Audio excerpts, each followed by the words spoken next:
διεκδικήσει, στα 4 χρόνια να μας έχετε φέρει να είναι πρώτη. Καταφέρνει αυτή τη στιγμή να έχει 80.000 επισκέπτες μηνιαίους, μοναδικούς μιλάω, 3.000 ημερησίως.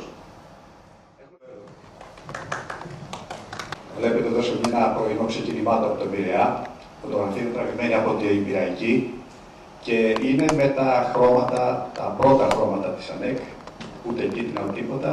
Υπάρχει το σχήμα της Κρήτης στη μηνιέρα, άσπρο μπλε στο ξεκίνημά του. Εδώ έχουμε το Κάντια στο λιμάνι του Ηρακλείου και αυτό εδώ στην πρώτη εκδοχή χρωμάτων της ΑΝΕΚ, βλέπετε, αραγμένο. Αυτό είναι το Απόλλων, είναι στην Ελευσίνα, εκεί στις Ντάντες.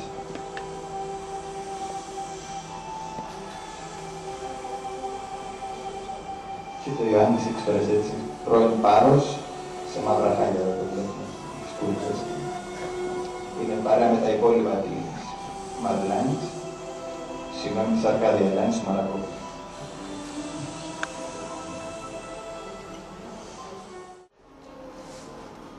Αυτό είναι το Λέρος, η Πλώρη, για μένα από τις ωραιότερες πλώρες, της άλλους δεν άρεσε πολύ, δεν ξέρω, ιταλικό.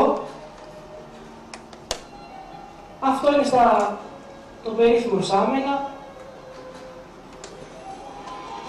Εδώ είναι αυτή η γνωστή ιστορία, ο διάβλος της Οικουμενίτσας και ποιος δεν έλειπε από αυτό το αιώνια στάρι φωτογραφία, αυτό που είδαμε και πριν από τον Γιώργο. Κομβόει λοιπόν τα πλοία το ένα πίσω το άλλο.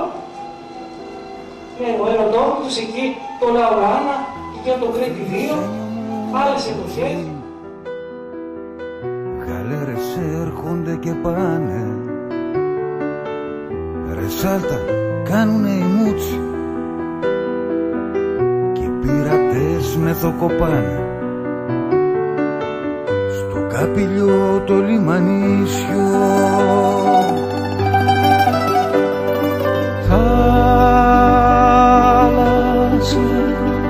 Η κορόθαλασσα,